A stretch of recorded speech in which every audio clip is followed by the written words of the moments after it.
Good morning, students. You are all welcome in our Sanskaram YouTube channel.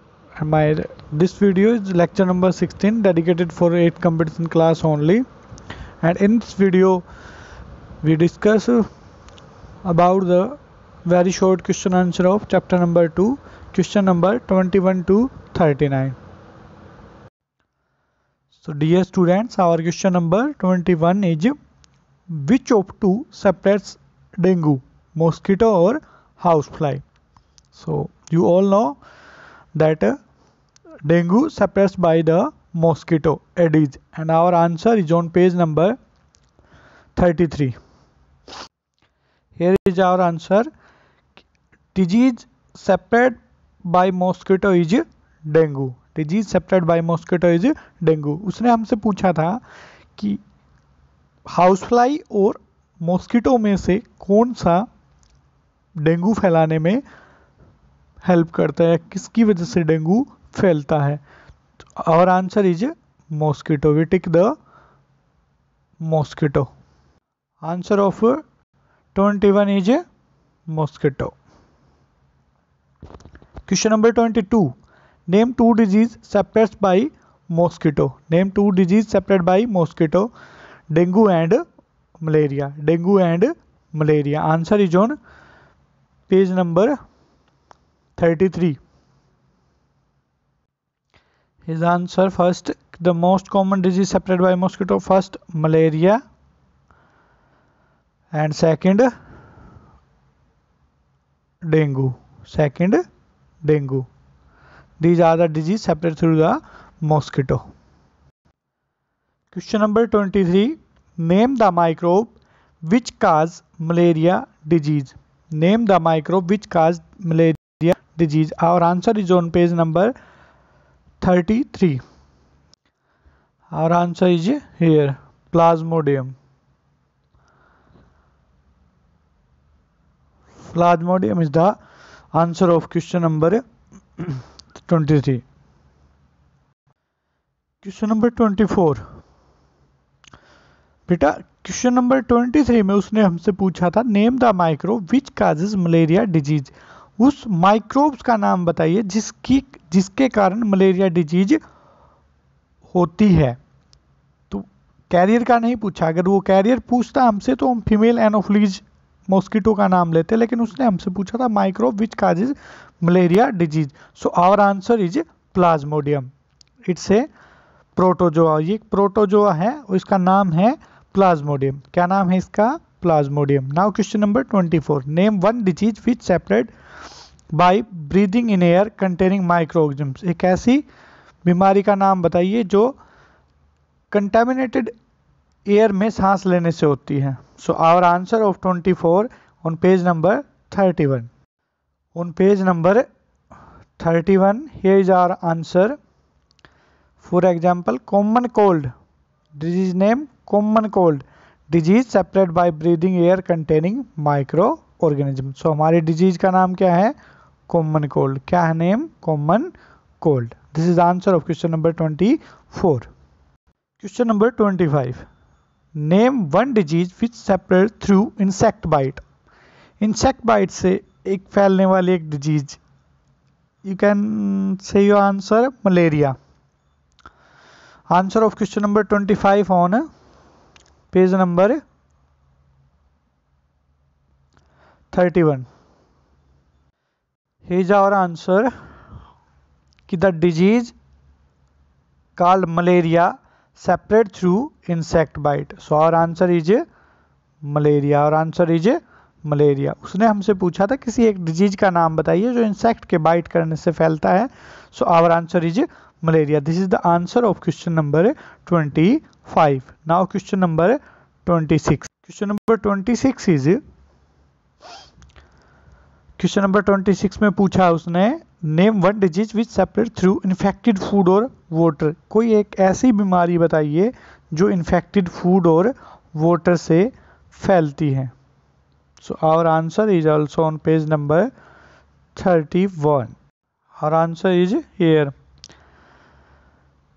that the disease cholera, the disease cholera spread by taking infected food or water. So our answer is cholera. Our answer is cholera. This is the answer of question number 26. ये question number 26 का answer था. अब हम देखेंगे question number 27. Question number 27. Name the causative microorganism of the following animals disease. बेटा उसने हमसे पूछा है, उसने दो डिजीज दिए हैं हमें, foot and mouth disease and anthrax. उसने हमसे पूछा है कि ये जो डिजीज उसने हमें दिए हैं ये किस माइक्रो ऑर्गेनिज्म की हेल्प से होती हैं. ये कौन सा माइक्रो ऑर्गेनिज्म है जो इनका कारण बनता है. वो एक बैक्टीरिया है, वायरस है, प्रोटोजोआ, एल्गी, फंगी, जो भी है वो अब हमें सर्च आउट करना है. तो हम पेज नंबर 34 पर इसका आंसर सर्च करेंगे. चलिए देखते हैं page number 34. Foot and mouth disease cause by a virus. इसका आंसर हमें मिला. Foot and mouth disease cause by a virus. So एक आंसर फर्स्ट का answer virus and second anthrax is a dangerous disease of animals which is caused by a bacterium or bacteria. You can write down foot and mouth disease caused by virus and anthrax disease caused by bacterium, or you can write down bacteria only. Yes, now question number 28. बेटा question number 28 में उसने हमसे पूछा है name two food material which are preserved by sun drying method in our homes. कि कोई दो ऐसे फूड मटेरियल बता दीजिए जिन्हें हम सन ड्राइंग मेथड से प्रिजर्व कर सकते हैं. So our answer of question number 28 on page number 35. कितने नंबर पेज पर? 35 नंबर पर हमारा आंसर है बेटा यहाँ पेज नंबर 35 पे. आप इनमें से वेजिटेबल नेम्स हैं, इनमें से कोई दो लिख सकते हैं, कोई यानी two. Spinach, methi leaves, cauliflower, pea, इनमें से आप कोई दो लिख सकते हैं क्योंकि उसने हमसे सिर्फ टू के बारे में पूछा है. Next question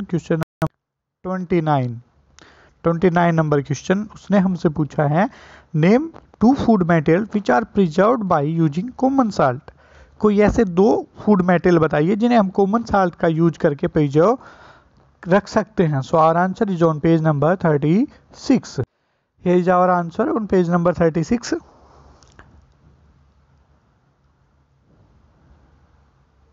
mangoes, lemon, amla and tamarind.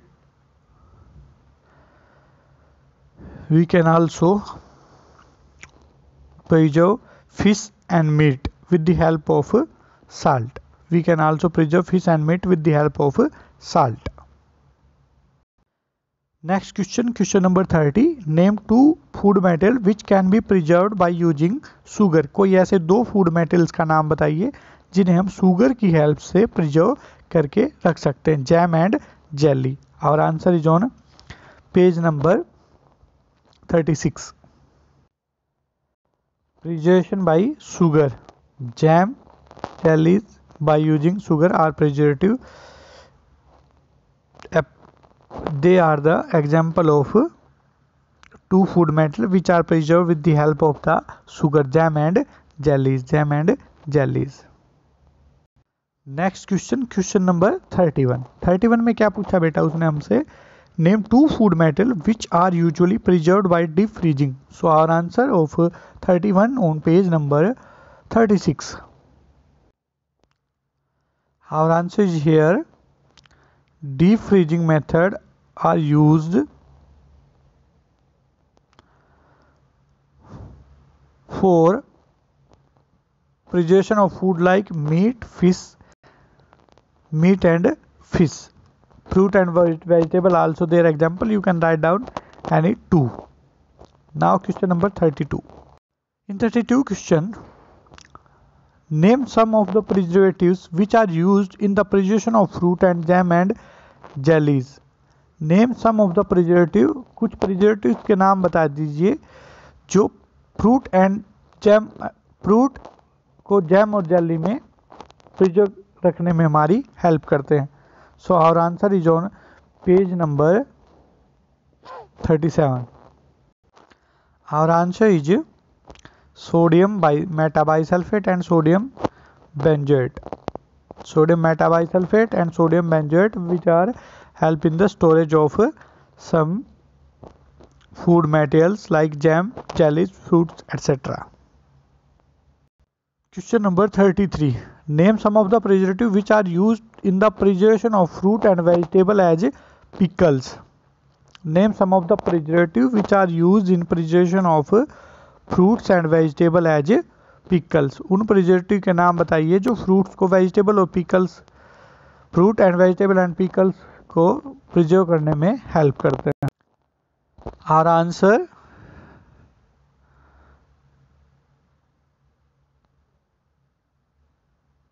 on page number 37, mustard oil and vinegar are widely used as preservative for the preservation of fruit and vegetable in the form of pickle. Question number 34. Name two food materials which can be preserved by using oil and vinegar. Answer on page number 37. Mustard oil and vinegar are used as preservative for preserving fruits such as raw mango, amla and lemon. This is the answer. This is the answer of question number 34. कि vinegar और oil किसको preserve, किन food metal को preserve करने में help करते हैं? Raw mango, amla and lemon. This is the answer of question number 34. Question number 35. Name any two special chemicals which are used as food preservative. बेटा किन्हीं दो केमिकल्स के नाम बताइए जो फूड प्रिजर्वेशन में हेल्प करते हैं. 35 on page number 37. Here is our answer: sodium metabisulfate and sodium benzoate. These are the two chemicals which help in the food preservation. Next question, question number 36. Name the microorganism which can fix atmospheric nitrogen in the soil. Name the microorganism which can fix atmospheric nitrogen in the soil. So our answer is Rhizobium bacteria. Our answer is Rhizobium bacteria. Or on page number 37. That the nitrogen fixing rhizobium bacteria live in the root nodules. तो उसने हमसे पूछा था question number 36 में name the microorganism which can fix atmospheric nitrogen in the soil. So our answer is rhizobium bacteria. Our answer is rhizobium bacteria. Next question, question number 37. What type of plants can fix nitrogen gas of air into compounds of nitrogen? Legumes plants इसका answer है on page number 37. Question number 37 का answer कहाँ है? Page number 37. The rhizobium bacteria present in the root nodules of leguminous plants. So our answer is leguminous plants. बेटा question में उसने हमसे पूछा था that what type of plant can fix nitrogen gas off the air into compounds of nitrogen. वो कौन सी type के plant हैं जो ऑक्सीजन की एटमॉस्फेयर की नाइट्रोजन गैस को नाइट्रोजन कंपाउंड में कन्वर्ट करने में सक्षम है. So they are the leguminous plant. They are the leguminous plants. और कैसे करेंगे leguminous plant? Because they have the root nodules in which rhizobium bacteria is present. Question number 38. Name the microorganism present in the soil and in the root nodules of leguminous plant which can fix atmospheric nitrogen. So question number 38 का answer भी rhizobium bacteria ही है. Question number 38 का answer क्या बेटा? rhizobium bacteria. Question number 39. Name two leguminous plants which can fix nitrogen. Answer on page number. This is the answer of question number 39. Pea and beans. These are the example of those plants which have the ability to fix the nitrogen gas of atmosphere, or they have the root nodules. They have the root nodules. My dear students, question number 40 is fill in the blanks with suitable words. बेटा जो आपका question number 40 है उसमें fill-ups हैं और वो शायद आपकी बुक में उनके आंसर की भी दे रखी है। पीछे मैं आपको वैसे करा देता हूँ अभी। 40A, alcohol is produce with the help of.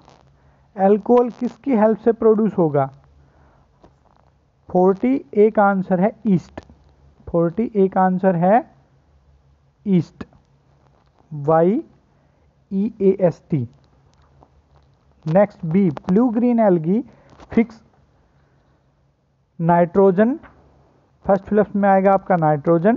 Blue green algae fix nitrogen directly from air to enhance fertility to soil. So B में आएगा आपका nitrogen. C, microorganism can be seen with help of A. तो आपका सी का answer है बेटा microscope. 40 के सी का आंसर है microscope. 40D, cholera is cause by. Cholera is cause by, हमें पता है कॉलरा एक बैक्टीरियल डिजीज है, तो cholera is cause by bacteria. Next E for elephant, common salt has been use to preserve. Common salt has been use to preserve meat and fish. Meat and fish. F, the food metal which is preserved by pasteurization is milk। F का answer हमारा milk. G, as a result of nitrogen cycle the percentage of nitrogen in the atmosphere remain more or less? No, no more no less, remain constant, remain constant. So our very short question answer of chapter number 2 are finished. Fill these question answer in your book, and in our next lecture we discuss about the short question answer of chapter number 2.